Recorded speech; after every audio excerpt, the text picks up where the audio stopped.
Now we're going to go over the Enuma Elish, the 7 tablets of creation. Now the Enuma Elish is actual real tablets that were discovered in Iraq. But these are the 7 tablets of creation.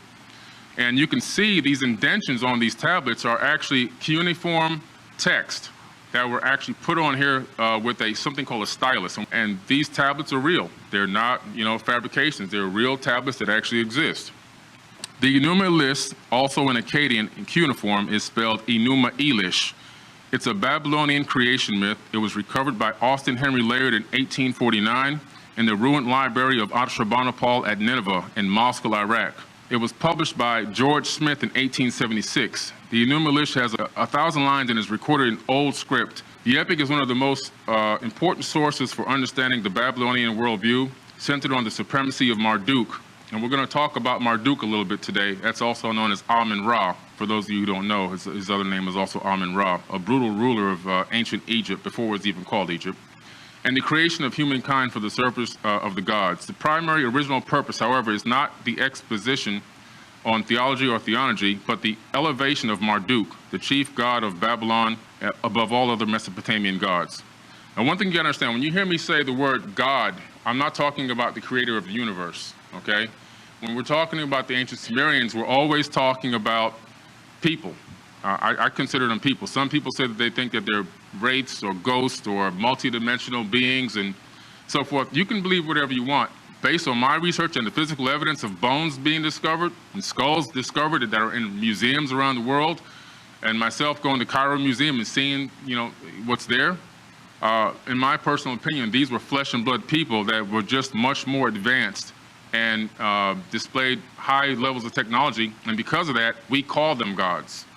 We revere things that we believe are magical or that we can't understand. And it happens all the time. It's called a cargo cult. I think that human beings are the biggest cargo cult probably in this solar system. We saw these beings come here and they displayed magic science, which is advanced technology, and it wowed us. And we've been praising them ever since. Amun-Ra, for example, Marduk, a lot of people don't know that he was the one who ushered in monotheism. Monotheism is the belief in a one world God and not to worship any other gods. Matter of fact, in the Sumerian tablets, it says, you are not to worship any other God but me, which is the same thing it says in the Bible. Amun-Ra is the one who ordered everybody to say Amen or Amun-Ra at the end of every prayer, which then became shortened to Amen. So at the end of every prayer, whoever says Amen is actually giving thanks and homage to one of the most brutal rulers of all time. And that's what happens when you don't research or you don't know. It's something. It's a part of the process. Somebody has to tell it to you. Now that I've told you, you should go look it up because it's very valid and very true. When you go into the ancient tablets, you discover a lot of things that will wow you and maybe even frighten you a little bit. The Enuma Elish exists in various copies from Babylonia and Assyria. The version from the library of Ashurbanipal dates back to the 7th century BCE. A composition of the text probably dates to the Bronze Age, to the time of Hammurabi, and perhaps earlier to the Kassite era, roughly 18th century to 16th century BCE. So we're talking about very old documents that predate the Bible by many, many, many thousands of years, okay? This is tablet number 5, which was recently found in Sulaymaniyah Museum in Iraq. Somebody stumbled across it at the actual museum. It was never even labeled. Nobody knew exactly what it was until a scholar said, hey, babe, I think this looks familiar. Could this be the missing tablet to the Enuma Elish? So now it's been well documented and it's found. So we have a more complete story. So I want to talk a little bit about the translations of these tablets. And I want to really, again, add more credibility to this. Now, there's a researcher out there that a lot of people know by the name of Zecharia Sitchin. He didn't translate these tablets, okay? And the reason why I say that, I respect Zecharia Sitchin's work. I believe that he's one of the greatest researchers in our modern day. I respect the effort that the guy put in. I love everything that he's done. I've read every single book that he's ever put out, and I've looked at every video he's ever been in. And I think that his work is just like all the other works of a lot of the other researchers and translators. It leaves a little room for your own perceptions. Now, what I found through reading probably 6 or 7 different books about the Anunnaki and now translating the text myself, I come to find out that the underlying story, no matter who translates it, is always the same. people came here, they mined this earth resources, and at some point they decided to genetically participate in creating or manipulating an existing hominid on this planet.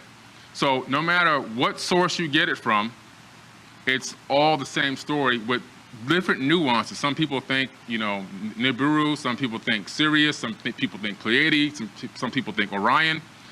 But I'm going to go over the translation credibility right now so that we can understand that these tablets were credibly translated by scholars a long time ago. The first one is George Smith. He lived from 1840 to 1876. He was an English Assyriologist, apprentice engraver, but self-taught in cuneiform in the corridors of the British Museum. So he actually was there the whole time and most likely was trained right there how to decipher cuneiform text growing up. Eventually, he was hired by Sir Henry Rawlinson, a prominent archaeologist. Smith achieved worldwide attention when he discovered an ancient account of the flood with obvious biblical parallels in 1872, related to the Chaldean account of the deluge. This book expands on the previous work and presents numerous translations of tablets, including the first print appearance of the Gilgamesh epics. So again, we have a very credible person here translating these tablets, not Zechariah Sitchin, somebody extremely credible that worked at the actual British Museum. E.A. Spicer, I'm going to do a couple of these. E.A. Spicer, in 1926, E.A. Spicer won a Guggenheim Fellowship to study remains of the ancient Mitanni and Hurrians in northern Mesopotamia. While there in 1927, he discovered Tepe Guara, or the Great Mound, one of the world's earliest cradles of civilization, which we know as Iraq. In 1928, he was appointed assistant professor of Semitics at the University of Philadelphia and full professor in 1931.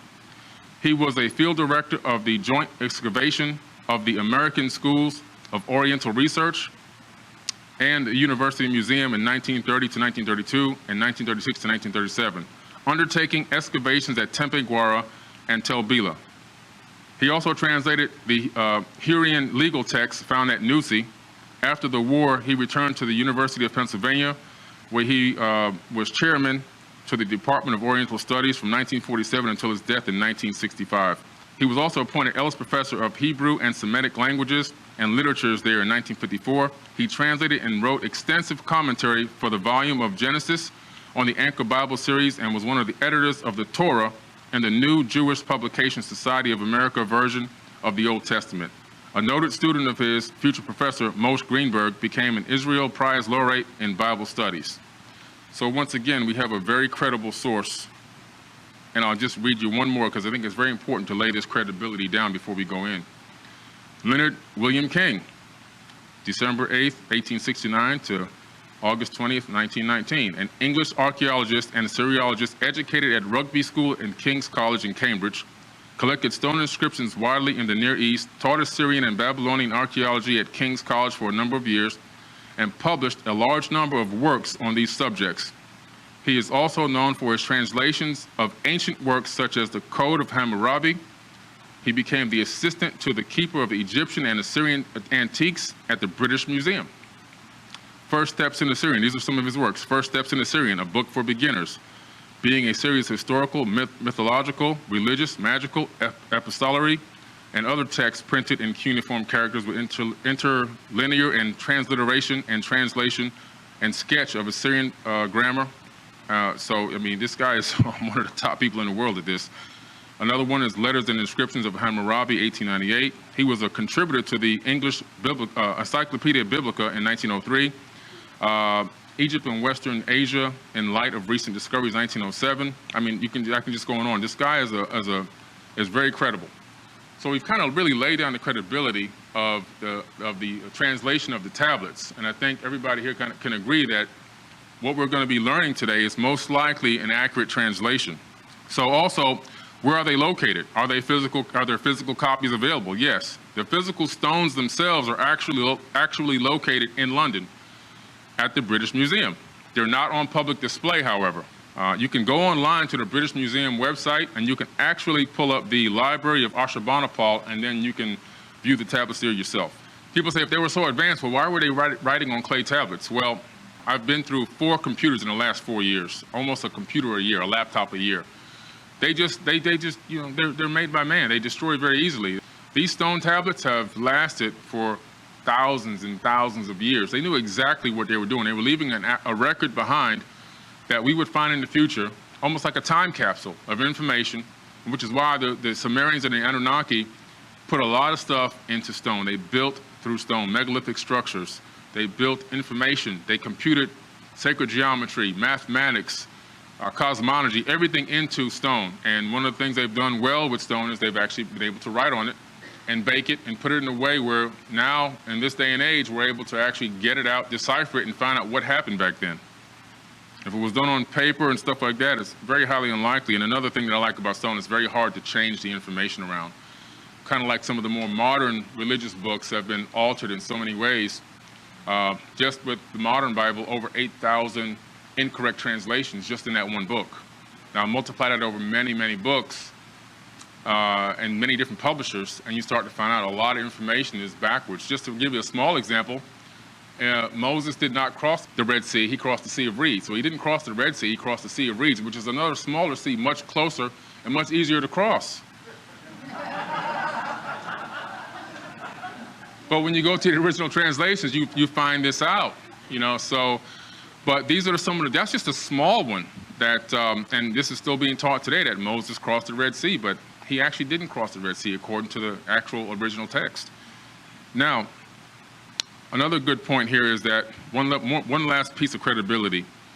Anybody here now can decipher these tablets for themselves. You don't have to be an expert translator, a linguist, an expert in cuneiform. You can go to the UCLA CDLI library online for free, grab a stone tablet off the virtual shelf, drop it into a translator, and read the tablet.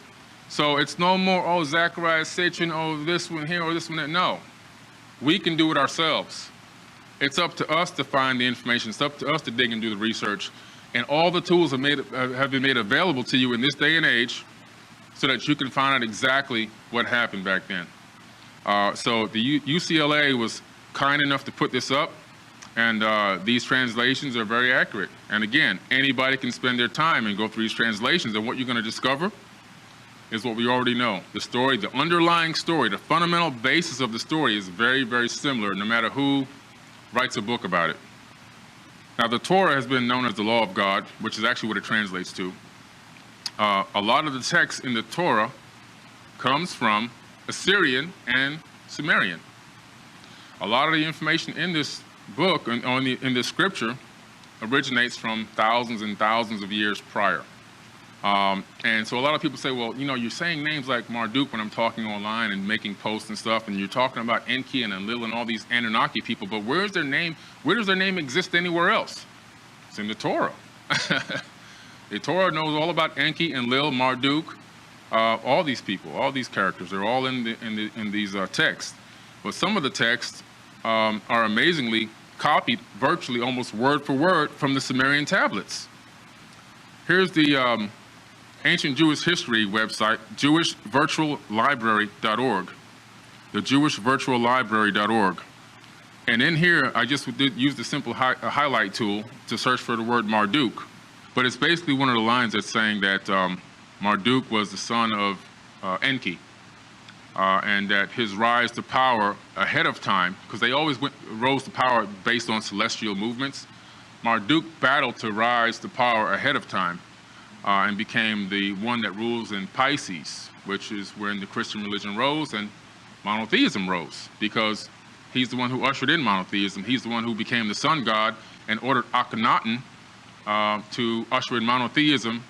And another thing that a lot of people don't know, they've gotten it wrong, is a lot of the noses that have been knocked off of all the statues and so forth. It's not because white people didn't want black people to know that they were black. I just got to tell you like it is. It's because Akhenaten ordered it to be done. When I went to Egypt, not only did he order that, he ordered thousands upon thousands of glyphs, hieroglyphs of the ancient gods, Osiris and everybody else, to be defaced and removed. And a lot of them were even deleted. Many stories even deleted, which is why he was, you know, they proclaimed heresy against him and basically ran him out of there. But that's the truth behind monotheism and the truth behind a lot of these. No, I'm not saying all of them, but I'm telling you based off of my personal experience, getting on a plane, getting my passport stamped, and going to Egypt, and sitting with homegrown Egyptologists and homegrown guides, and finding out these stories, and then researching these tablets for myself and researching these books, I found out that that's what happened. And there's so many areas when you go to Egypt that these temples are completely defaced. Almost every single hieroglyph has been scraped off. You can just see the outlines of the hieroglyph. And I'm talking about tens of thousands of glyphs. And these were done so long before Napoleon and all these other people even were born. Okay, so it's a fact. But the Jewish history knows all about Marduk and Enki and Lil and everybody else. So that's the beginning part of what I wanted to talk about with the Enuma Elish. Now we're going to get into some cosmology, because the Enuma Elish is a very interesting story. It really is a combination of two stories. One part is talking about the creation of the solar system, which sounds like a battle between people, but it's really a battle between planets. The Sumerians wrote this story based on their belief that the planets were sentient beings, and even gave them names. Now, over millennia, as the story was retold and retold, the names changed a little bit to the victor being the god ruling at that time. And in this particular case, Marduk was Nibiru, the planet that crashed into Tiamat, which we're going to see in a minute. Right here we have a picture, an image of the 2 trillion Hubble Skybook. They've now cataloged 2 trillion galaxies. And that's just a small view of the sky. And each galaxy has about 200 million suns and over 100 million planets. Now do the math just on that small spot of the sky that we've cataloged so far. The fact that we are not alone is not even a question. We're the new kids on the block. We just arrived here. There's people out there, and the human race is prevalent in this universe, prevalent in this galaxy at least. The evidence of it is all around us. There may be slightly different versions of us and how we look, the color of our skin and everything else, but the evidence is all around us. Let's take a little bit of a look of where we are. Right now we know that we're in the Milky Way galaxy, and that little tiny dot with that circle is our sun and our solar system. Out of all of those trillions and trillions of solar systems out there and galaxies and everything else, that's us, this little dot right here, on this outer arm, of the Milky Way galaxy. Now we've seen what we've been taught. Let's analyze what's really going on. Scientists now know that we are not from here, okay? We meaning our entire solar system. We are the aliens. Imagine the shock of growing up in a loving family with people you call mom and dad, and then suddenly learning that you are actually adopted. This same sense of shock came as scientists announced that the sun, the moon, our planet, and its siblings were not born into the familiar band of stars known as the Milky Way galaxy, but we actually belong to a strange formation with an unfamiliar name of the Sagittarius Dwarf Galaxy. We are from another galaxy. Earth is really a spaceship. We have, not in the sense of a metallic object, but an actual biological object. We've traveled as 2 galaxies have merged. Using volumes of data from the 2-micron all-sky survey, a major project to survey the sky in infrared light led by the University of Massachusetts, the astronomers are answering questions that have baffled scientists for decades and proving that our own Milky Way is consuming one of its neighbors in a dramatic display of ongoing galactic cannibalism. The study, published in the Astrophysical Journal, is the first to map the full extent of the Sagittarius galaxy and show its vivid detail, how its debris wraps around and passes through our Milky Way galaxy. Sagittarius is 10,000 times smaller in mass than the Milky Way, and so it's getting stretched out, torn apart, and gobbled up by the bigger Milky Way. So we are from the Sagittarius Dwarf Galaxy, and this type of thing happens all the time, believe it or not. Galaxies collide and form bigger and bigger galaxies. A lot of people don't know that. Our galaxy is relatively small compared to some of the galaxies out there. Let's take a quick look at the Sagittarius Dwarf Galaxy and how it's wrapping around on this computer model, thanks to the University of Virginia. This is a model showing here. You see that as gravitationally as the Sagittarius has been pulled apart and wrapped around, where it dives down into the Milky Way, you see exactly the point of intersection. You see that yellow dot? That's our sun. That's our sun right there. Okay? So a lot of people have probably never heard of this, but we're from the Sagittarius dwarf galaxy. This is public, peer-reviewed, scientific data. Okay? Not something that somebody just decided to make up. This is real data, guys. So aliens, welcome. The next time you meet somebody and you say, have you ever seen an alien, and they shake your hand, just say, nice to meet you. We're all aliens. We're not from here. Okay? That's why I think borders are a joke. All right? Now, a new infrared digital survey of the entire sky was made in 2003. Teams from the University of Virginia and Massachusetts used a supercomputer to sort through 500 million stars to create a new star map showing our solar system, which is the yellow circle that you just saw, to be the exact nexus crossroads where the two galaxies are actually joining. It's clear who the bully is in the interaction, says Stephen Majewski, University of Virginia professor of astronomy and lead author on the paper describing the results. If people had infrared sensitive eyes, the entrails of the Sagittarius would be a prominent fixture sweeping across our night sky, Majewski said. But at human visual wavelengths, they become buried in the countless intervening stars and obscuring dust. The great expanse of the Sagittarius system has been hidden from view. So, guys, this is an amazing discovery. I didn't know about this myself until about 4 years ago. I didn't have enough data, that I could pull together to put it all into one simple presentation. Now I do, which I'm very pleased that they've been able to get a lot of this information out. But this is a very important piece of information to understand that we ourselves aren't from here, because you start to understand what happens when planets become rogue and they go out there and they float through space, like we're talking about Planet X, Nibiru, and all these other planets, and people go, oh, it can't be, it's impossible. Well, we ourselves are a result of a collision. Now, just like atoms are mostly empty space, believe it or not, galaxies are mostly empty space. The distances are so far and vast that they typically pass through one another or coalesce together with very, few collisions happening, but collisions do happen. But for the most part, a lot of the orbits will be switched around because of gravitational pull and so forth and so on. But this happens all the time. It's nothing that to be shocked about. All right, now let's get into the second part of this, which the epic of the Atrahasis, or the Atrahasis epic, kind of merges with the information from the Enuma Elish, because both tell a very similar story. The Enuma Elish has some spaces missing, whereas the epic of the Atrahasis, or the Atrahasis epic, fills those gaps. To think that you can get all information from one source is almost impossible. It's like putting together pieces of a puzzle. So when somebody says, oh, I read this one book all my life, and this is it, I'm done. No. That one book led me into reading over 1,000 books, okay? Over 1,000 books. And I've posted my book list online many times. And that's just a partial list that I can fit with 2,200 characters on Instagram, and maybe sometimes I'll put up the 3,500 characters on Facebook. There's so many books out there and so much information out there that you have to analyze, break down, decipher, digest, and begin to put together the pieces of the puzzle. Even going into Sumerian tablets, you have to analyze the Mahabharata, the Bhagavad Gita, the Indian Vedas, in Sumerian tablets, the Bible, the Torah, the Quran. You have to analyze all of it.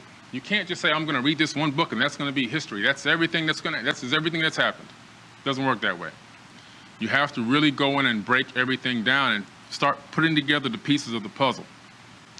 The Atrahasis epic is written at really around the same time as the Enuma Elish, and gives a little bit of a deeper account as to the part now that we move away from, we're going to move away a little bit from cosmology into actual beings. Now let's take a look at this, because rogue planets like that, like Nibiru or Planet X or brown dwarf stars, how real are they? And how many are there out there?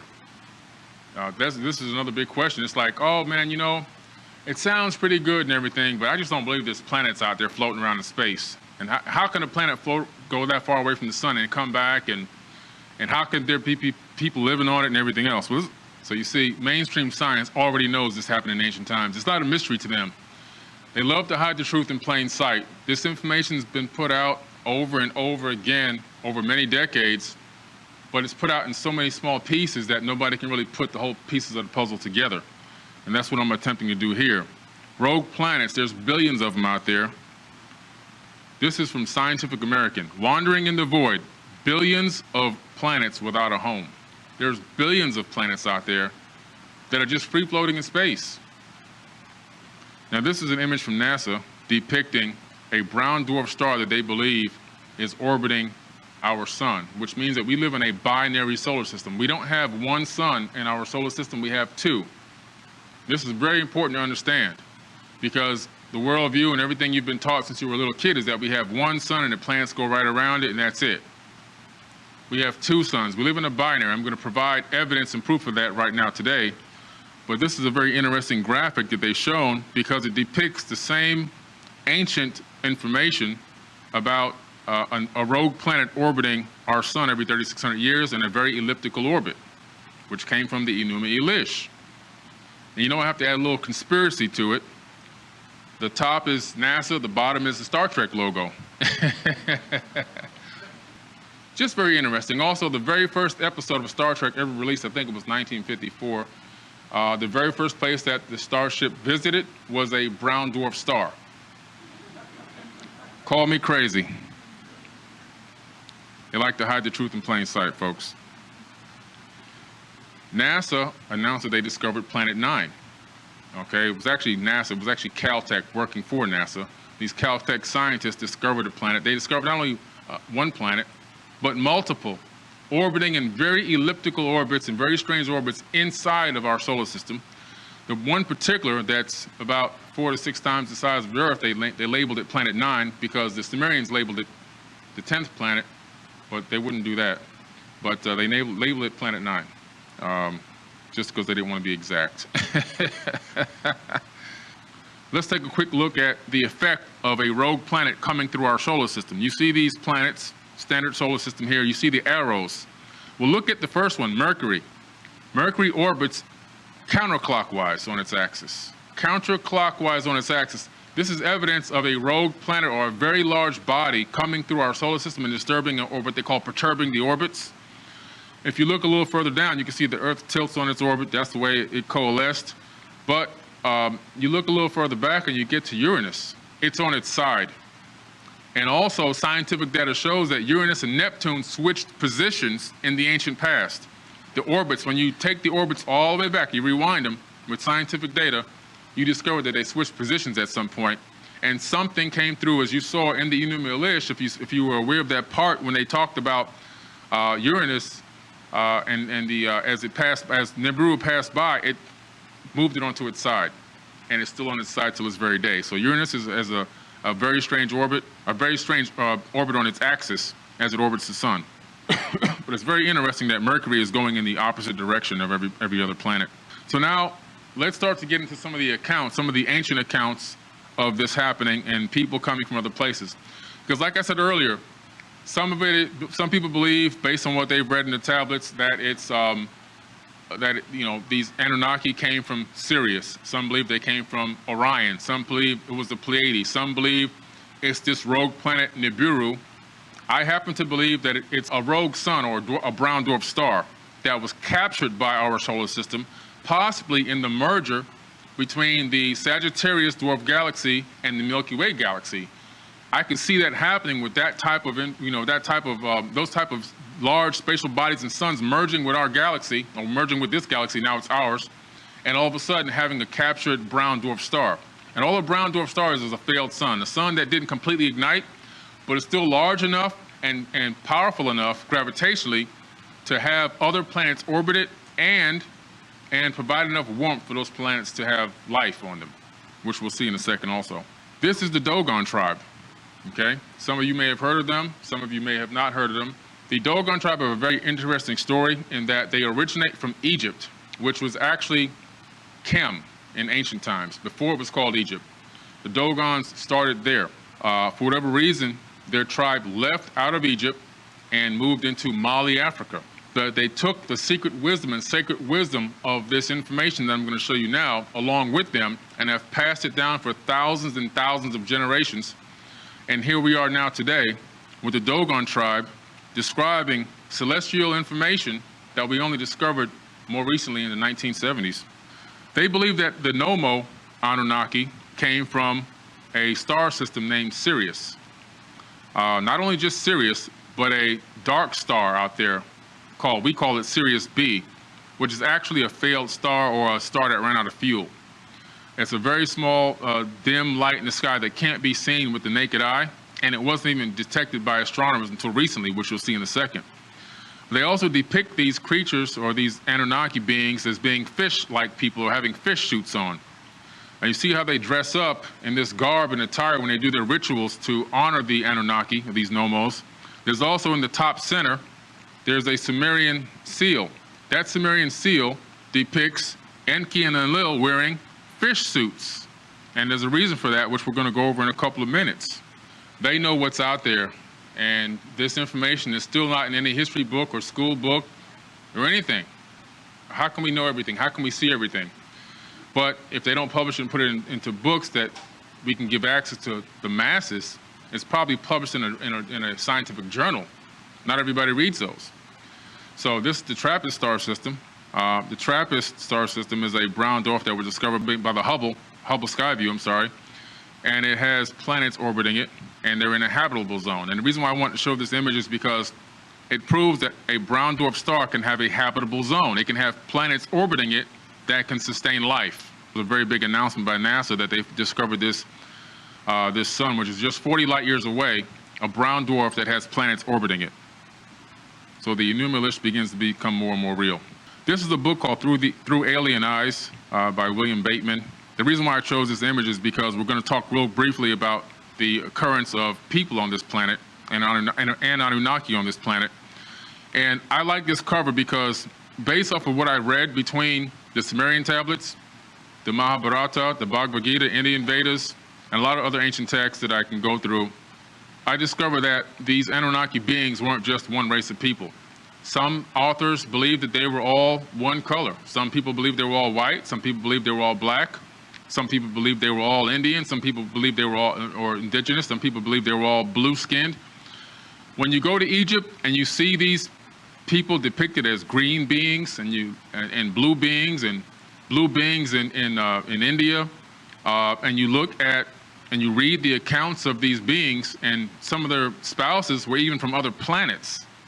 These people were multi-racial people, and the evidence of that is the fact that when you look around this room right now, we're not all one color. We're not all one. We're all a human race, but we're not all the same color or the same specific subrace, because as they spread around the planet, they put their own genetic markers on indigenous hominids, which is the evidence of that is in the Emerald Tablets.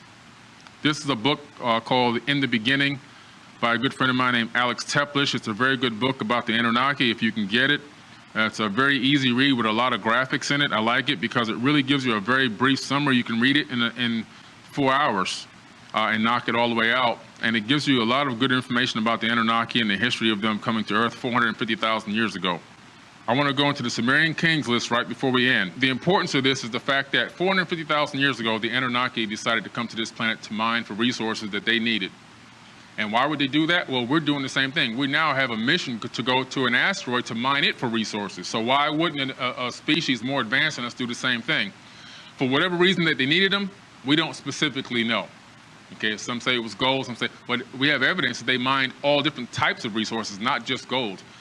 The gold mines have been discovered in Africa dating back a couple 100,000 years, which ironically is around the same exact time that Homo sapiens appeared on this planet, and the evidence has now been discovered. But the Sumerian kings list is before the flood. So what happened was before the flood, according to the Enuma Elish, the Anunnaki ruled this planet themselves. They worked themselves. They did all the mining themselves. They didn't have human beings here to work for them as slaves. They were doing the work, and they had this group of working class Anunnaki called Djedi. That's exactly specifically the name given in the Enuma Elish and the Epic of Atrahasis. Well, they got tired of all this work. They were working, but they weren't supposed to be slaves. But if they would let up on the work, they would be punished. So what does that tell you? Slaves. So these people enslaved their own people and forced them, this working class, to do all this work. A lot of the work was done on Mars, and a lot of the work was done here on Earth, but Mars was very brutal for the Djedi, and they were complaining that because of the thin atmosphere and because of lack of water and resources, and Mars was actually like a way station for them to relaunch back to their home planet with these resources, and no women, they were going to have a revolt. So they decided to revolt against Enki and Enlil. They came back to Earth in ships. I don't think they were boat ships on oceans. I think they were starships. They came here. They encircled Enki's property and Enlil's property and threatened to go all-out war on a revolt. Now, if you're not being enslaved, why would you need to revolt against something? They were obviously being forced to do this labor for many shars, and a shar is 3,600 years, and they did it for hundreds of shars. So at that point, when Anu, who was Enki and Enlil's father, saw what was going on, he decided to find a way to come up with a solution because it didn't make any sense. It was going to slow down production and everything else. Enki says, well, there's an existing hominid on this planet that we can genetically modify, bringing them up by adding our essence to them and making them do the labor, bear the labor of the Djedi. And this is exactly what they decided to do. Now, they had a couple of experiments in the beginning where they created these cloning chambers, which have also been discovered, these ancient type of chambers where the remnants of them are left behind in Africa and also in Iraq. Dominic Joyce, one of my researchers in Anunnaki history, went to the Ashmolean Museum in Oxford, England for me and took a video, this is from his own phone, of the King's List, the Sumerian King's List, which is a physical thing that really exists. You can go see it for yourself. These kings ruled for that many, 241,000 years, just 8 kings. They ruled over themselves. There weren't any humans at the time until towards the end. And after the flood came, which the flood was pulled on by Enlil, Enlil said, okay, I want to start fresh again. We need to start fresh. These humans now are reproducing too much. They're making too much noise. And I think we should just wipe it out and start fresh. And he was very brutal. He would put plagues out. He would just call humans at will. Very evil person. He's the one actually named in a lot of ancient texts as Satan or Satan. And Lil is Satan. Now, he twisted it on his brother Enki because Enki was fell in love with humans, was the creator, but put a little bit too much juice in us. Gave us a little bit too much DNA, which science likes to call junk DNA, which is actually just disconnected upper level, high level genetics. But gave us a higher level of consciousness than he was told to give. He was also the one that was the father, most likely, of Atrahasis, which is Noah, and gave him information on how to avoid the flood, which, by the way, in the Atrahasis epic was only a 7-day advance notice. He didn't have years to build an ark, by the way, guys. The Atrahasis says it was only 7 days advance notice, and he gathered some local animals and some of his contents and so forth and his family, and they got on the boat, and they survived the flood, which pissed off Enlil even more. So after the flood is when they decided to came to an agreement to allow human beings, half human, half Anunnaki beings, to be pharaohs and kings over human beings. So after the flood is when kingship was actually handed down to mankind. This is the Atrahasis epic tablet, which is also in the British Museum, and you can go to the British Museum website and see it there. The Emerald Tablet has a very good description of what happened after the Great Flood. This is from the first tablet. Over the world, then broke the great water. So right now, 36,000 years ago, the Emerald Tablet, which was written, is telling us that water broke over the earth, changing Earth's balance until only the Temple of Light was left. Standing in the great mountain on Unveil, still rising out of the water, some there too were living, saved from the rush of the fountain. So we have evidence of a flood 36,000 years ago. In my book, The Compendium of the Emerald Tablets, lends credibility to these tablets, who wrote them, how many famous people have deciphered them, where Isaac Newton's copy is, and everything else. Now, what's important about this is the fact that it talks about a flood 36,000 years ago. And why I say that's important is because when you look at three processional periods of the Sphinx of Great Egypt, the Great Sphinx, you discover that's about 36,000 years ago, or 3 ice ages ago when that Sphinx was built. Now the evidence is compounding on the fact that the weathering of the Sphinx puts it back around 3 processional periods of Leo, which means that the Sphinx is exactly where it's supposed to be 36,000 years ago when these tablets were written by Thoth, who also claims to be the builder of the Great Pyramid in the Emerald Tablets themselves, which were written 36,000 years ago. He himself ruled over Egypt or ancient Khem for 14,000 years. So we have another ancient account written by Thoth the Atlantean, of him and his people. In this account, in the first tablet, him and his crew get sent out by Enki, who's also called Thoth-me, to go to the land of Khem. What they do is they say they get into the sky ship and they rise up over the land, and they go to the land of Khem over the waters, and then they descend onto the land.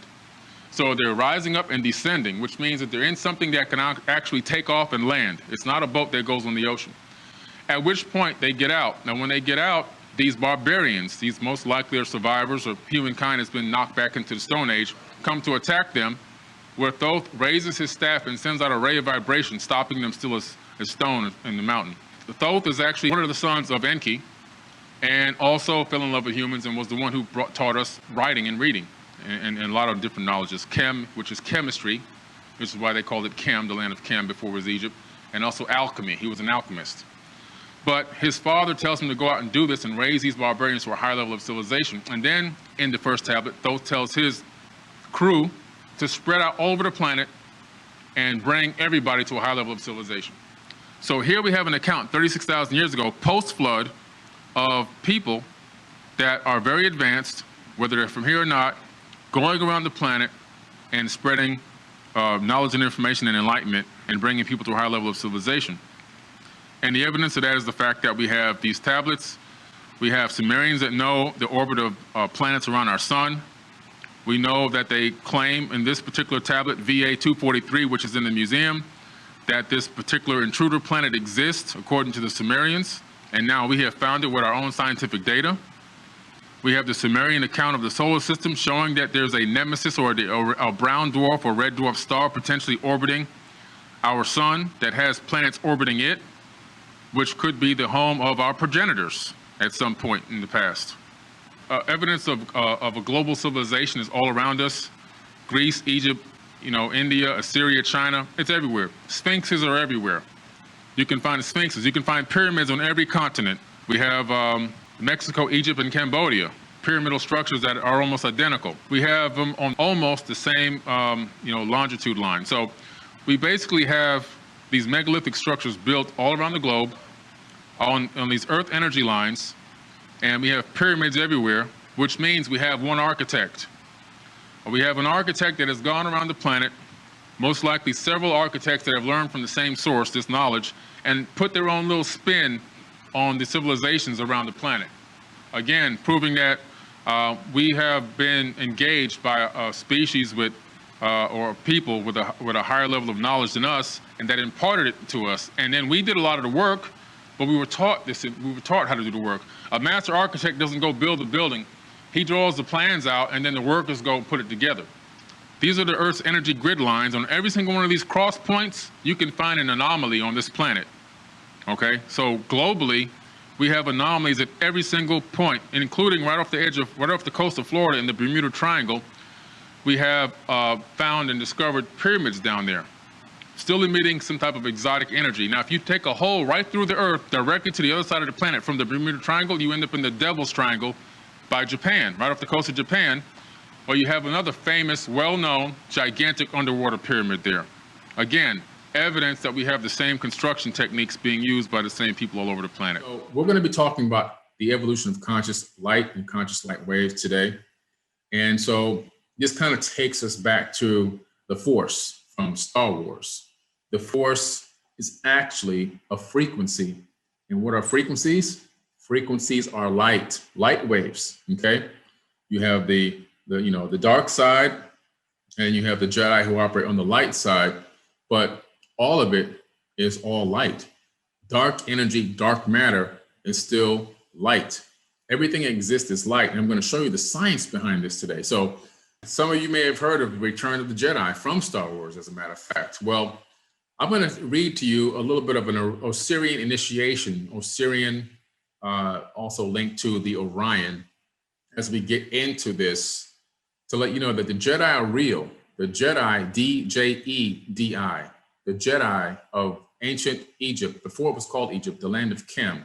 The Jedi were actually this private group of adept initiates that were on missions. And so the return of the Jedi is synonymous with raising consciousness or raising awareness. Who were or are the Jedi? The Jedi were the stable ones, wisdom keepers of one mind and one spirit, who as initiates of the Osirian mysteries comprised the living terrestrial body of the archetypal celestial Osiris. Contemporary Jedi are self-selecting regenerators of cosmos. They are those who, regardless of race or creed, are awakening to a mission in service to the planet and the epochal imperatives of stability, continuity, and regeneration.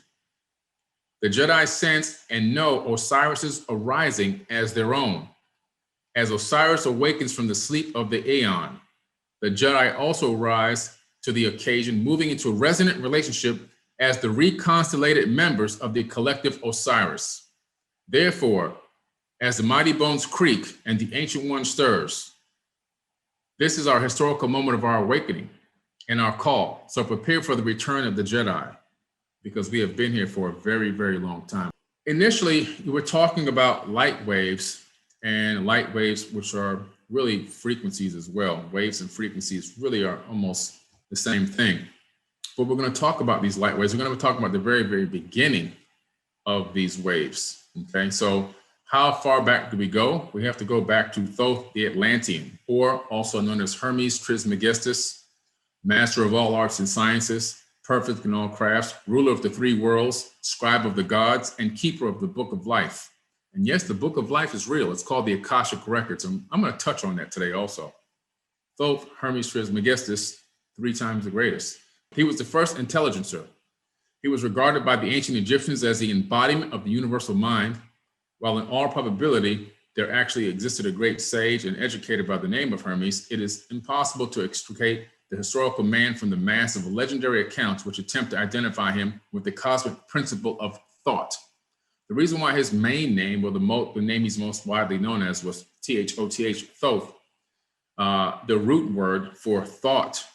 This man literally was an advanced being from another planet that came here and used his immense wisdom to teach human beings and how to raise civilizations all over the entire planet. And the reason why his knowledge was so vast is because he had incarnated himself so many hundreds, even thousands of times into new bodies and transferred full memories every single time. He would transfer his consciousness from one body to the next. So it's an amazing, amazing scenario. And this is all written in ancient text. Creation according to Hermes. In the beginning, Noah, which we know today as God, created a second Noah who becomes a craftsman and creates the world. Noah too creates 7 powers and 7 spheres around what will become Earth. The spheres have control over what will be the Earth. Now we're talking allegorically about creating a seed of life. I'll show that to you in a second. It will control what we know as destiny. The 7 spheres are the moon, sun, Mercury, Venus, Mars, Jupiter, and Saturn. Here is the beginning of astrology. Noah too sets the spheres in motion and life begins on Earth. What we're talking about here is these seeds of life, or this seed of life, as these circles intersect with each other at the diameter and create this particular sacred geometrical pattern. This pattern, by the way, is the exact same pattern that's in the base of your spinal column. At the time that you're born, after mitosis begins, they form this seed of life and it stays there for your entire life, this one special seed. If you take a cross section or a cross cut of DNA, you're also going to see this same exact sacred geometrical pattern in your actual DNA. So you take DNA and do a cross cut of it, look at it under an electron microscope. This is what you're going to see, guys. At the fundamental level, we are operating. This is a reflection, as above, so below. This pattern is a reflection of what's happening above, what's happening in the ether of space-time. This exact pattern actually exists and is responsible for all the energy that is flowing into the third dimension and creating the electromagnetic frequencies that we collapse into what we appear to be solid matter. This is on biological life, and you can see the pattern here. So if you want to take this from as above, so below, the universe itself would be, the universal consciousness would be the first sphere. And the first sphere, it then has nothing is here but the void in the sphere, and it wants to begin to create. So it begins to move. So it moves one step over and it creates two spheres. It divides itself into two spheres. And then you see this here in mitosis in a biological organism.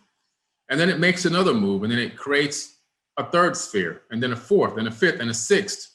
And then eventually it creates the pattern of a 64 grid tetrahedron, which if you take away the tetrahedron, it drops you into this flower of life pattern at the very bottom, which, as you can see through mitosis, is the fundamental basis of creating most life here on Earth, especially human beings. Nikola Tesla had a very famous saying where he said, the day science begins to study non-physical phenomena, it will make more progress in one decade than in all the previous centuries in its existence. And so what he's saying is, behind the veil, behind everything that we can see and touch, we're touching physical matter. Behind this, the science that went into this, behind this, what is the invisible science that goes on behind this cell phone, for example? Well, this cell phone is receiving a microwave signal, a microwave frequency, which is a wave of light that we just can't see visibly with our eye because we only see 1% of the light spectrum. But there's a light wave, and this light wave that's coming to this device is set to a specific frequency, even though it's coming off from one main source. It's tuned just one notch over that this phone can pick up and encapsulate that frequency. And then on that light wave, data packets have been piggybacked on it to ride into this phone so the phone can get a download. Human bodies work the same exact way. Human bodies work the same exact way, and we're going to cover that today. The universe runs on natural law, binding immutable conditions that govern the consequences of behavior, because behavior have a lot to do with how we collapse things into our reality tunnel.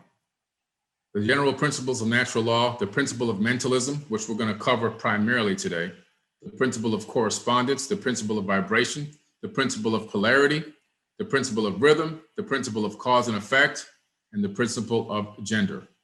We're going to focus a lot on the principle of mentalism because mentalism has to do with electromagnetic waves, EMGs, EMFs. They're coming out of your skull, okay? These waves of light are literally coming from your brain.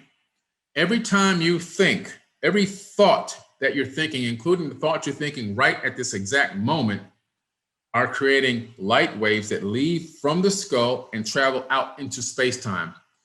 These are now conscious light waves. From the beginning where it was only spheres, dividing into spheres, and then endowing us with these energetic frequencies that then allow consciousness to develop or transmute itself into the ability to encapsulate inside of avatar bodies like the one you have, okay? And then for the mind to be able to download that stream of consciousness, just like the cell phone downloads a stream of information, and for you to be able to discern it and then think about it, you send information back on an upload back into space-time. And that information is permanently there. That's why the Akashic Records or the Book of Life is actually real. It actually exists. This is real science. Because why? If I go to I Love Lucy's original broadcast, which was a comedy TV show that started back in like the 1950s, right? All those I Love Lucy radio shows that were being broadcast on that frequency, which are frequency waves of light, radio waves are light waves. They're still emanating through space right now. If I was in a distant star system and was able to capture some of those I Love Lucy broadcasts from Earth and decode them, I would be able to listen to the show. I would be able to actually get that information, download that information through my technology and actually watch or listen to the actual I Love Lucy show. Well, guess what? The conscious light waves leaving from your skull on the upload back to the universe work the same exact way. They're there forever. They travel forever, infinitely. And they can be accessed. They can be downloaded again. And so sometimes you come up with what you think is a great idea. Oh, I just got this great epiphany. Wow, it just came to me. Now, a lot of the times what's happened is you've matched a frequency of another entity's thought pattern that was whatever the epiphany was, and you actually downloaded it. And you were actually, not only you, but others, but you were actually the one who benefited from being able to discern that download, analyze it, and actually then even maybe act on it and make it a reality in your life, in your reality tunnel. All information already exists in space-time. All. There is no new thought and there is nothing new under the sun. That's a true statement. Everything already exists. Anything that we invent is nothing but a rediscovery of something that exists already somewhere in this universe. And this universe is massive. It already exists. The thoughts to create it already exist. A lot of the time we're getting downloads from light waves that left another being's body, who knows, 1,000,000 years ago, 1,000,000,000 years ago.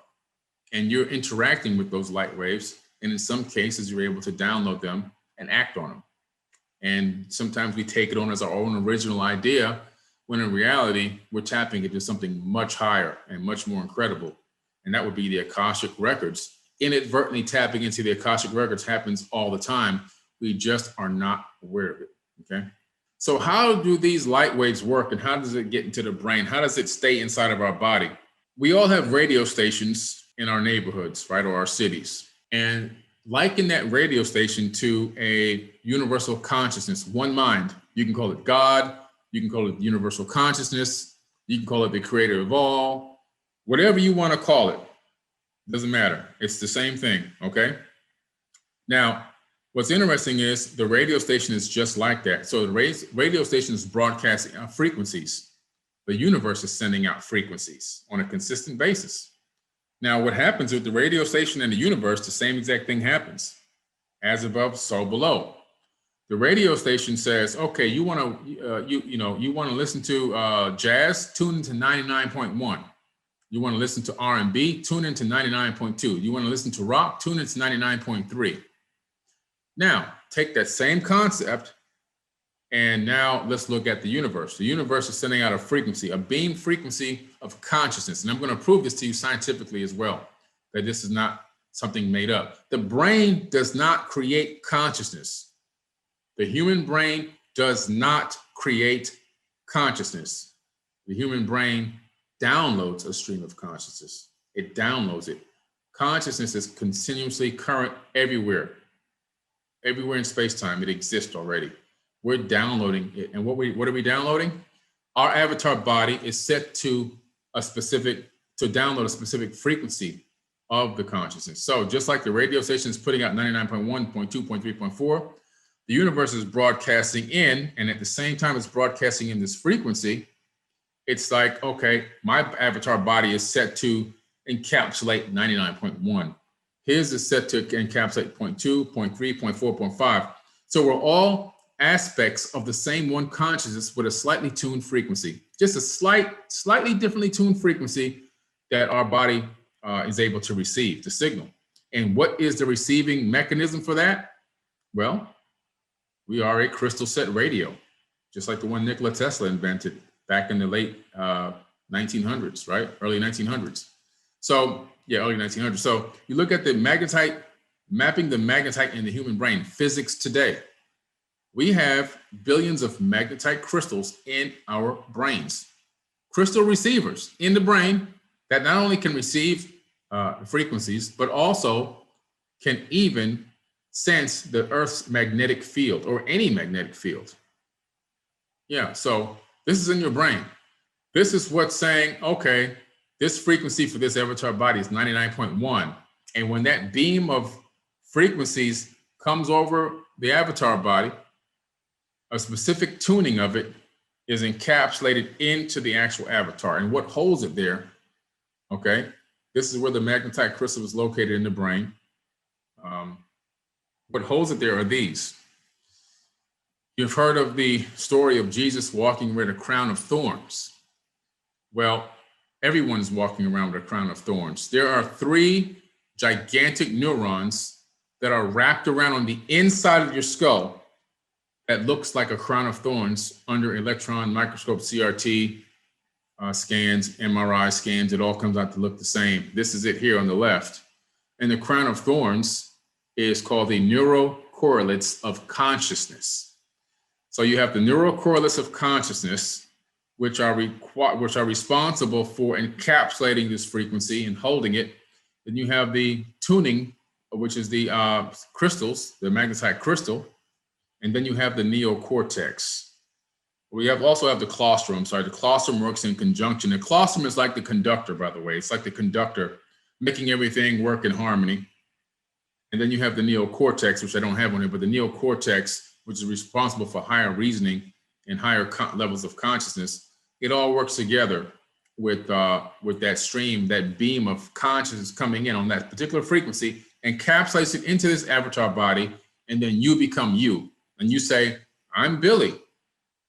In true reality, Billy Carson and Jimmy Church are the same exact person. He's just another aspect of me, and I'm just another aspect of him.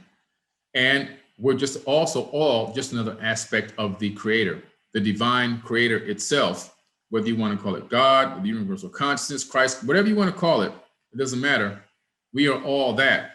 God is us and we are God. It's in us. The same divine energy that created everything we see in this third dimension is the same exact divine energy that's flowing through your veins and every atom in your entire body. And so because you're a fractal of that divine source, you also then are the source itself. This is the biggest thing that has been a mystery for people walking this planet for so many eons. The fact that we, every single day, we try to relinquish the power that's already in us to an outside source, not realizing that the power is actually already inside of us. The power is in you. Let me give you a demonstration of how conscious light waves work and how the brain can send wireless light waves out into space. And with a very simple device, we can capture those light waves and make something else happen. Check this out. As technology transformed its ability to move, the result of a project by a group of international scientists who were able to bypass the injured part of the animal's spine. To decode the brain activity is not really new. To stimulate the spinal cord is not really new either, but the association of both and to make the link between the decoding of the brain and the stimulation of the spinal cord and to make this communication exist is completely new. If you have an injury of the spinal cord, messages from the brain aren't able to reach beyond it down the nervous system, resulting in paralysis.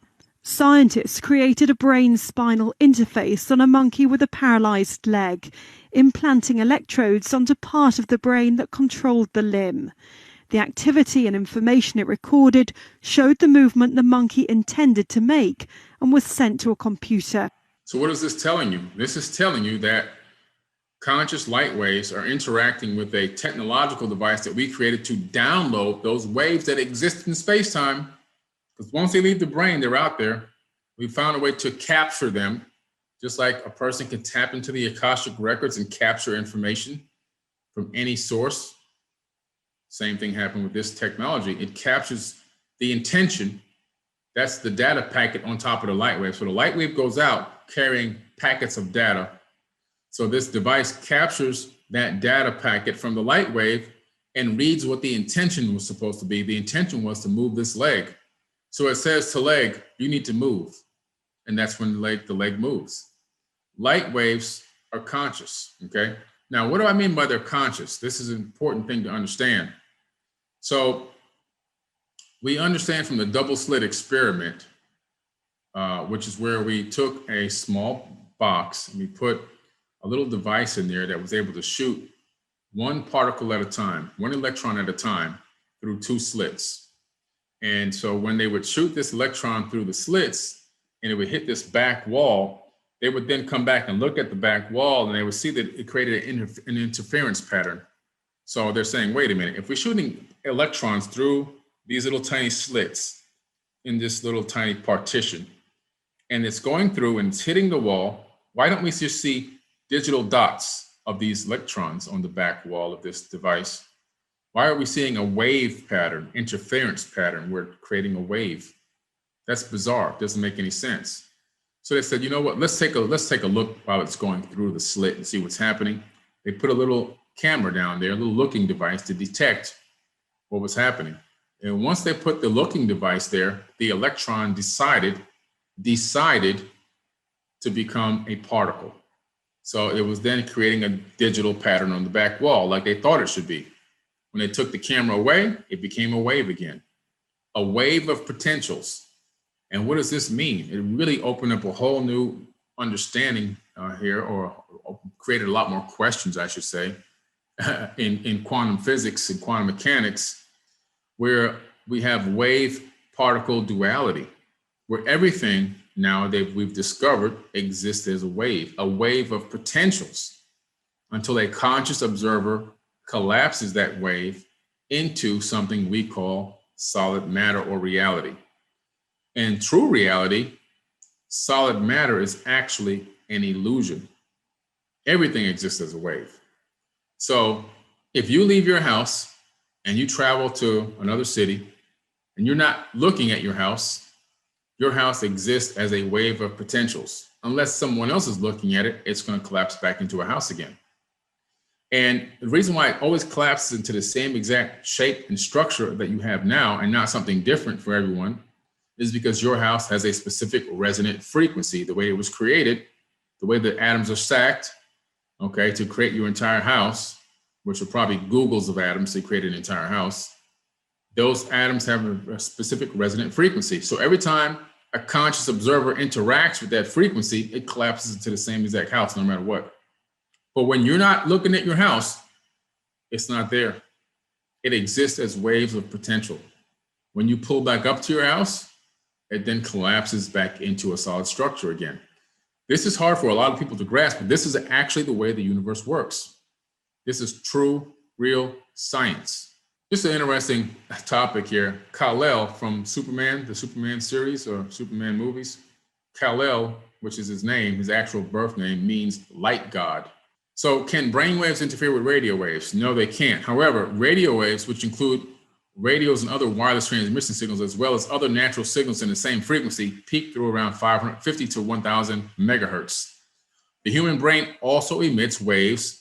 Like when a person focuses their attention or remembers something, the activity fires thousands of neurons simultaneously at the same frequency, generating a what? A wave. A wave of what? A wave of light, guys. This is from MIT School of Engineering. And so why am I saying conscious light waves? Because going back to the double slit experiment, remember, wave particle duality.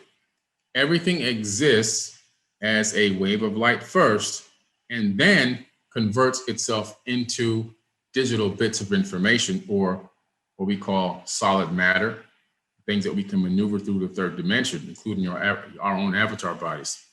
So the electron actually made a decision. That's where it becomes conscious, you see. So the electron is part of the light wave. It's part of the wave of light, and the light wave is part of it. And so since electrons orbit every atom in the entire universe, as far as we know for sure here on Earth and in our local space, we know that's a fact. There's electrons orbiting every single atom. And so if that's the case, that means that every atom is conscious. Why? Because the electrons themselves are already conscious.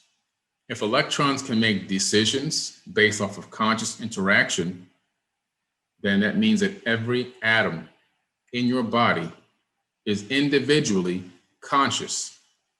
Every atom in this cell phone is individually conscious. Okay, what does that mean? That means we have to start respecting one another. That means we have to start loving one another. That means we have to have respect for everything on this planet. I mean everything. Why? Because everything is conscious. The mobile device, the TV or the laptop you're using to watch this broadcast is conscious. Don't think it's just a piece of useless plastic. The electrons that orbit those atoms are conscious electrons. And so when you have this understanding or this knowledge that everything in the entire universe is actually conscious, you're going to have a lot more respect for it. You're going to have, you're going to treat it better. Maybe we try to respect other people's property better. Maybe when we get a rent-a-car, We don't try to destroy that rental car before we turn it back in, thinking it's our free race car for the weekend. Maybe we treat that car with respect and dignity. Maybe we treat rocks with respect because rocks are conscious. A blade of grass is conscious. And so this is where we have to understand that because of this, it takes you to another level of thought. When I was in Asia, I spent some time in Asia. I had a chance to meet up with some monks out there. And when I was going to meet these monks, they had their little child monks out there. They were out there cleaning up and sweeping and everything else. And one of the things I learned from these monks is they tried to perfect every aspect of life. They respect everything. Even if it's just a dustpan and a broom, it must be treated with respect and dignity. If your job is to sweep the floor, you must sweep the floor to complete perfection. It becomes an art. Sweeping the floor becomes an art. Taking out the actual garbage becomes an actual art. The way that they take it out, the way you put the bag back in the trash can, it's all this high level thinking that goes into it that adds this level of respect for the actual chore itself and respect for the items that are involved in the chore. And why do they do this? Because they understand the principle that I'm telling you about right now. Everything is conscious. Everything. Everything that exists in the third dimension is already conscious. And that's what the principles that they live by. And because of that understanding, they treat everything at a very high level of respect. So now we're going to talk about DNA a little bit and how light interacts with DNA. First of all, DNA is a storage medium. DNA is a storage device. You can save information on DNA. You can actually save data, digital bits of data on DNA. So again, don't just take it from me. Let's see what we have to say here from the Weiss Institute and Harvard Medical School. So this research is about alternative ways of storing data, digital data, for archival purposes with DNA. The initial thought was, I don't care what I'm building, and so why don't we just build Moby Dick or something? I'll just encode it into DNA, and we'll just build that because I don't want to worry about the design at this point in time. Sri and I debated what we should encode, what would nicely represent the digital universe, and we wanted something that represented sort of modern digital. So we used an HTML version of a book that I wrote recently called Regenesis. The HTML form, let's say the web form, includes images, digital images. It includes JavaScript programming language that actually does perform something interactively with a person. And so we encoded that into zeros and ones and then into DNA. We started thinking about, based on some prior work, of thinking about DNA as a source of information storage, because one, it's very long lasting. You can recover DNA over thousands of years. And second, it's a very dense storage information source. Most non-DNA methods store on a plane, while DNA can be stored in a volume. The density is remarkably high, as little as 1 bit per base, 1 base per cubic nanometer. So we can store on the order of almost a zettabyte in a gram of DNA, a milliliter volume. The theoretical density of a DNA is that you could store the total world's information, which is 1.8 zettabytes, at least in 2011, in about 4 grams of DNA. And it leverages rapidly improving next generation reading and writing of DNA. The book we encoded was actually a book that George has written, and in the book is a section on this particular piece of work. So the sentence being shown in the image is almost a meta sentence from the book that says, decoding self-referential DNA, encoding these nodes. And we're able to just show how we take in this particular case, starting with the F in referential and ending in the N in DNA, take it to individual bits, which correspond to ASCII codes and a barcode, and then we take those ones and zeros and convert them to A, T, C, and G, or DNA bases, where T and G stand for 1 and A and C stand for 0. And so we just add PCR primers to the end of those and synthesize it on a microfluidic chip. And so what's shown is the red barcode and the blue data block, essentially. that's in a larger context of other barcodes and data blocks. And then when we sequence the whole thing, and we'll get many copies of each particular barcode sequence. And then we were able to reconstruct the message, and then we just go back the same way that we encoded it by decoding the message back to ones and zeros and then back to text. And because we have the address, we know where it goes back. So once we sequence everything, we're able to reconstruct what the original message that you're encoding or digital information that you were encoding in there. So, so this is a problem that I had been brooding about, thinking about since around the year 2000 when we applied for a DARPA grant on DNA memory, it was called. And slowly it became more and more evident how we could implement this with technology that's developed since 2001. And I got excited enough about it and that I went to the bench personally, and Sri Kasuri helped me get oriented on this particular set of tools that I needed. Initially, I would follow him around and make sure everything was okay, but then within a couple of days, he was just, it was just kind of normal to have George in the lab, which was fun. It was also fun, like, kind of teaching him some of the newer stuff that wasn't around when he was doing experiments, I guess. And then Sri and I did a lot of sequence analysis afterwards to see what the error rates and so forth. But Sri clearly was taking the role of a senior investigator, even though technically he was a postdoctoral fellow working with me. And I took on the role of a junior investigator since I was doing a lot of the pipetting and laboratory work. So this was a very pleasant role reversal for me. Yeah. There are a few things where we may or may not admit it, but they're limited by our storage capabilities. So, for example, if we could store everything, we wouldn't be throwing out data. We wouldn't be writing on top of reusing disks and tape drives. If we could store, say, video information over a broad set of the Earth, and then just store it, archive it, until something really good or really bad has occurred in that, and then scrape the data and find out what actually happened in great detail. That's something we wouldn't even consider doing today, but you can imagine very inexpensive biological cameras that could encode it into the DNA, and you could have very exhaustive archives of this that would only infrequently be accessed. Or you could imagine other huge data sources like all the neuronal firings in the brain, which could be encoded into DNA. And again, you could do selective reading of that as needed, and so on. Okay, very interesting, guys. So I'll tell you another great use of this with the use of light waves is teleportation. So currently right now, we've been able to teleport several molecules from Earth to the space station.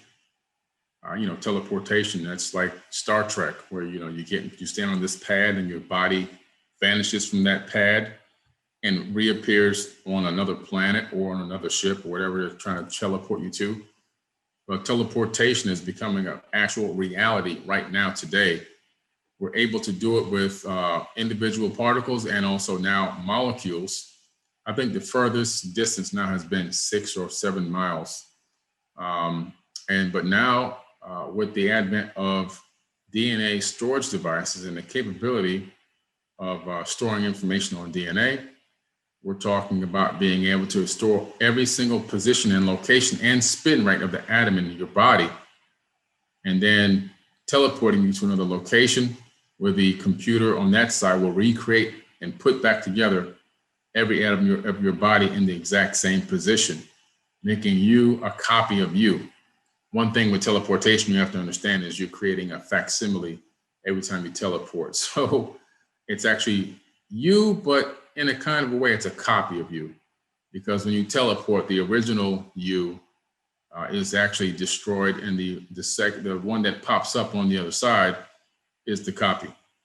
So every teleportation you see on Star Trek is an incarnation of that person, just to give you a heads up. What I want to talk to you also about is the fact of the atom. So we found out that not only does DNA store information, but also atoms individually store information as well. So described in the Journal of Nature, physicists working at an IBM research facility in California found that when the helium atoms were placed on a special surface made of magnesium oxide, they naturally oriented themselves with a magnetic north and south pole, just like regular magnets have, pointing either straight up or straight down, and remain that way in a very stable condition. What's more, they can make the atoms flip by giving them a zap with a scanning tunneling microscope that has a needle with a tip the width of an atom.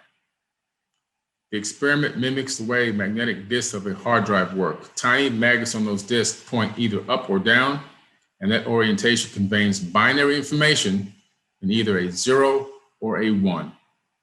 So we've now learned how to write data directly onto an individual atom. And what does that mean, though? Well, every atom in your body, which of course is made of light, we are literally walking vessels of light. Every atom in your body stores information and has information in it. Real information, real code, real information. I'm telling you now that every atom in your body, because of the way that this universe is created and propagated, your human body has everything, the secrets of the entire universe from the moment of its existence until today is actually inside of your body. Same with the DNA. We've discovered that one human body has enough DNA to store about 13.5 billion years of data. And ironically, that's just about the age of the universe. So what that means is you are a walking hard drive. You are a data storage unit that has a collection of atoms, which have created molecules, which then create, the entire avatar body, including the DNA that's inside. And all of this is storing an immense amount of information. These are light waves collapsed into matter that have data on them. And the secrets to unlock anything in the entire universe is already inside of your body, in every single one of us. It's already in us. Scientists concluded that the average human body contains approximately 37.5 trillion cells. Each cell generates 0.07 volts of electricity. At 37.5 trillion cells, that's 2.63 trillion volts of electricity that's in your body right now. So when somebody says the power is in you, no, it's not just a saying. It's not just, oh yeah, cool thing you say. No, it's real. The power literally is inside of your body. 2.63 trillion volts of electricity is in the average human body. This is where the energy for Qigong comes from. The energy for Reiki healing comes from. All this is through these energy centers that are already in the human body and actually funneling the energy out from the cell walls and up the chakra system to create these healing modalities and everything else. Okay, that's what it's from. The human body is a walking nuclear bomb, literally. Okay, the power literally is inside of your body. And we have access to that power and that energy. You just have to know how to tap into it and utilize it. Some people do, the Qigong masters and Reiki healers and stuff like that. When you look at read the Gospel of the Holy 12, which is a very hard to find scripture. This scripture tells you where Jesus was from the age of 12 to 32 when he disappeared from the modern day Bible. Where was he? Well, he was in Egypt. And I went to the house that he lived in Egypt to document this in 2014. The house is actually a shrine in Coptic Cairo. And the bed and everything he slept in is still there. Okay, it's like a tourist attraction now. Him and his mom both lived there. But when he was in Egypt, what was he there for? He was there to learn the Egyptian mysteries. Then he left there and went to Tibet to learn Reiki healing with his hands. Okay, how to move that energy around his body. And then he went to India to learn the mystic arts, where that was more from a conscious standpoint, how to manipulate your environment using your mind. And all the way back, he taught reincarnation, which was his true mission, all the way back to Egypt. And then from there, the Bible, you go back into where God calls his son out of Egypt. And that's where he kicks back into the Bible again. But you learn, you find out that, the ancient of ancient, all the sages, they knew about this. They knew about the energy centers in the human body, energy centers and Qigong and all these things and Reiki. This is all ancient knowledge. They understood how to maneuver these light waves throughout the body and how to utilize them for power and energy and for healing and learning and everything else. So since we know now that light waves are conscious, we know that because atoms themselves are conscious, and atoms are part of this wave particle duality, and our bodies are made of atoms, so we're walking beings of light.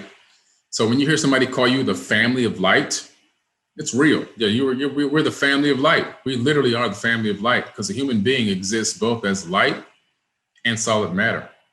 Okay, and then our consciousness is a light wave, a multidimensional light wave that's stepping down from the 11th dimension all the way down to the 3rd to inhabit this avatar body. But another thing that we have to understand as well is, because that beam of conscious light is coming down and then encapsulating inside this avatar, there's a delay factor. There's a step down delay factor in that. And so scientists discovered that your decisions are made up to 7 seconds before you even thought you decided. So your brain is already interacting with consciousness and receiving downloads from space-time up to 7 seconds before you actually make the decision. And this is real science.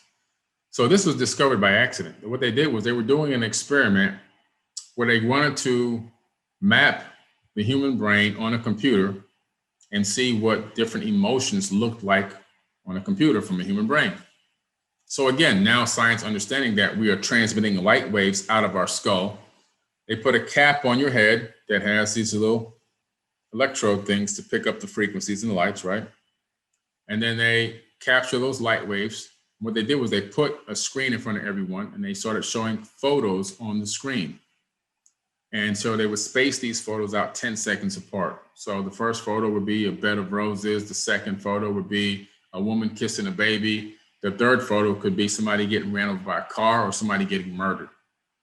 And so now this information is transmitted from the brain to the computer, so they can scientists can map the brain and see what it looks like under different emotions or different stress or different perceptions. What started happening in every case study, and this has been duplicated now dozens of times, the human brain started sending to the computer what the next image was going to be up to 7 seconds before the image even showed up on the screen. So this had scientists baffled, like, wait a minute, what's going on here? So they duplicated over and over again, and they kept coming with the same result. The brain is up to 7 seconds in advance, is sending the information to the computer. There's only one hypothesis that could be happening here, only one. And that is the conscious stream that comes into this avatar body and then is then discerned and told that this is the moment of now. We are told this is the moment of now. There's a delay factor in that moment of now. So what we are experiencing as the moment of now in the avatar body actually happened up to 7 seconds ago.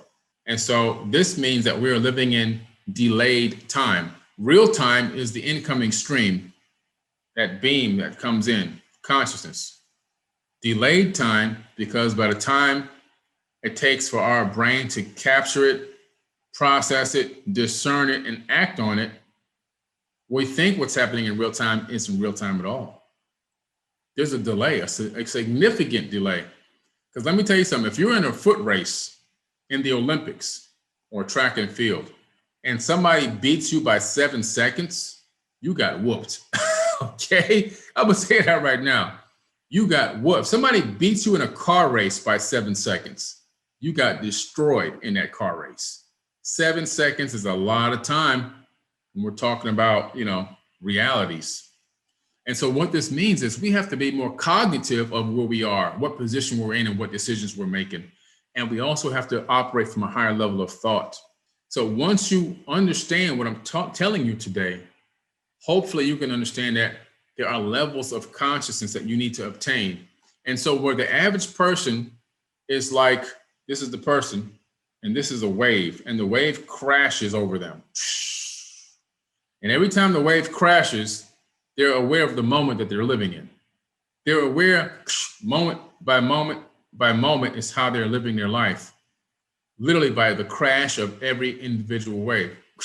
Oh, I have to, go get something to drink. Oh, I have to get up to go to work. Oh, I have to make a left turn at this traffic light. They're living literally crash by crash in a reactive state. Now, when you become a master of your consciousness, or you're becoming an adept in this, you're getting to higher levels of thought, you move from underneath the wave and you start rising little by little to where you're getting closer to real time, because the real time information is up here. And now you're moving and you're getting closer to real time. And eventually you want to be riding the wave like a surfer. You're like a surfer riding the wave. And so you're getting the information faster from up here, and you're not just living on like a reactive state. You're actually proactive from up here, and you're actually able to make better and quicker decisions that alter your future reality. I give you an example. Michael Jordan has been quoted many times as saying he lets the game come to him, and when he's playing basketball, the game literally slows down. The game slows down. He's not the only one. You have to understand, playing basketball, especially at that high level, is a meditation. Anything that you do at a high level is a meditation. Your hobby could be a meditation. But while he's playing basketball, he's in this meditative state. He flips the switch. And once Michael Jordan flips that switch, what happens is everything slows down, except for him. He's moving at real-time speed, or closer to real-time speed. He's riding the wave. He's gotten on top of the wave now. So when he's playing basketball and the game slows down, what he's saying is it literally slows down. Everyone else is moving at a slightly slower pace. He's able to read passes, read defenses, read offenses. He knows where the ball is going to move to next. He knows when to jump into that pass lane. He knows when he can make a play. And when he's jumping and going to the rim, if you're my age, you remember watching him on TV live, he has a canny ability to maneuver in the air through people's hands and bodies. He'll go through 5 people and score the basketball while he's in the air. What do you think is happening there? Michael Jordan rides the wave. He doesn't wait for the wave to crash over him to realize the moment of now. He's closer to real time. And so because he's closer to real time source, when he's playing basketball, everyone else's maneuvers are well predicted because he sees them happening before they actually happen. The top martial arts people will tell you the same thing. Bruce Lee, if he was alive right now, will tell you the same exact thing. They're able to envision and see what's happened before it's happened because of riding the wave. And that's where you want to be. You want to understand that conscious light waves exist, and conscious light waves make up your entire avatar body, and that you are downloading a stream of these same conscious light waves from the collective or universal consciousness or God, the divine, whatever you want to call it. And you're utilizing your colostrum, your neocortex, your magnetite crystals, and your neural correlates of consciousness to encapsulate that unique frequency that we're calling you or me or him or her, even though we're still all aspects of the same one divine source. And then because of that, it's animating this avatar body. And in the avatar body itself, there's a data storage capacity, a data storage system that can hold Googles of information, literally. Zettabytes of data can fit inside of your body, which already are there, matter of fact. And you also have an unlimited power source because you have 2.63 trillion volts of electricity in the body as well.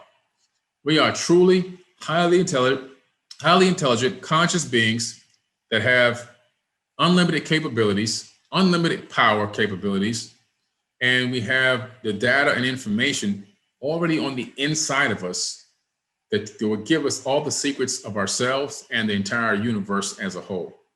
And so this is what's important to understand. So we need to be able to tap into that. We need to be able to understand, that everything is conscious, and to have respect and unconditional love for everyone and everything. And once we do that, this world is going to change for the better. When I can see you as not you, but I see you as me, and I realize how would I like to be treated. So now I'm going to treat you like I would treat myself. And if I have any respect or dignity for myself or love for myself at all, you're going to get that. You're going to feel that love. When I come and talk to you, when I deal with anybody that I'm dealing with, they're going to tell you the same thing. Man, that Billy's got great energy. Because why? I see everybody as me, literally. And you're going to feel that. When I walk through a room and when you walk through a room, you should be vibrating at such a high frequency that everyone in that room should feel that presence. And if they're low, if their frequency is low because of sorrow or pain or disgust or fear or anything that they're going through, your high frequency vibration that's rotating out of your energetic torus field that's coming out of your heart, it should interact with their field and raise their frequency and make them feel better. You should have the power to walk into a room full of darkness and automatically create light in that room. And so my message to everyone is, the amazing thing about darkness and light, if you have a room full of light, there's no way that any darkness can come in and make it dark. If you have a room full of darkness and you turn on a tiny little flashlight or one little tiny drop of light comes in through a crack or a crevice, the darkness flees. The darkness runs from light. Darkness always runs from light, okay? And so we have to remember that, and we need to be the light that we truly already are. We are the family of light. We are the beings of light. We are the energetic beings that are spoken about in a lot of these ancient texts. Even though Homo sapiens sapien are kind of the new kids on the block, we're still constructed in a way of the divine that makes us true light beings. And on our ascension, through our ascension process, eventually one day, we may shed these third dimensional avatar bodies and move purely into a light vessel. But for right now, our mission is to operate unconditional love, care for one another, be of service to others, and truly try to become a blessing on this planet. And also what I like to say, my mission is to bring heaven to earth. I don't think we should be waiting to die so that we can live. I really, truly believe that we should begin to live right now, today, because part of the mission, I truly believe, is that we're here to collect data and prove that we're worthy of getting to the next dimension by all the lessons that we've learned and the respect that we've given out in this third dimension. You have to imagine the universal consciousness as working in the way that your brain works, because as above, so below. So the human brain, it doesn't know anything that's going on out here. It knows nothing, but the human brain has friends, your senses, hearing, touch, smell, taste. It has the five senses. So your five senses, literally, and smell, they go out. So the brain says, hey guys, I need to know what's going on out there. Can you please go collect me some information? Those friends say, oh yeah, sure, no problem. They go out and they collect data. They collect some smell, some touch, some hearing, all these different senses they collected. Now, the friends themselves have no clue what they're collecting. They're just collecting digital bits of information, okay, from interacting with electromagnetic fields on the outside. They bring that information back to the brain that's encased in complete darkness. The brain then analyzes and processes that data and then projects a hologram as to what it thinks is going on out there. And then you navigate through the third dimension based on that hologram. Consciousness works the same way on the universal level. You want to call it God, the divine, whatever you want to call it. You have to imagine this one universal mind that is out there. And what is it doing? It has friends. And who are the friends? Googles of sentient beings like myself, like you, like rocks, like blades of grass. Every atom is a friend of this consciousness because every atom is conscious, because every electron is conscious. And all this information is being collected, just like a data collection mission. All the information from this third dimension is being transmitted back to the source, uploaded back to the source. Just like your brain is on a data collection mission, where do you think we got it from? As above, so below. The universe is on a data collection mission. The universal mind, the consciousness, the one that exists, is doing the same exact thing as our brain. We're just copying what is happening at a higher level. And so the universe itself is on a data collection mission. And it's utilizing our avatar bodies and our life experiences and everything else to become different aspects of itself, to collect information to know what it's like to be a human, to know what it's like to be a black man in America that's sitting at a computer talking about itself right now. And what is a scientist that's looking at an atom under a microscope? It's a collection of atoms learning about an atom. You think about it like that. But from the esoteric level, what's happening is the universe is a conscious entity, and it's growing and it's learning just like we are. And it's getting smarter and smarter, and it's learning how to understand the reality of life in the third dimension through us and everything else that exists in the third dimension. And it's part of our mission, because we are part of the whole, to gather this information, to learn, to become better. And I truly do believe to come back again and help people in a way that becomes a blessing to them. And then eventually maybe move up to higher dimensions and help people and help entities in other dimensions, other places, steadily moving up the ladder towards that 11th dimension.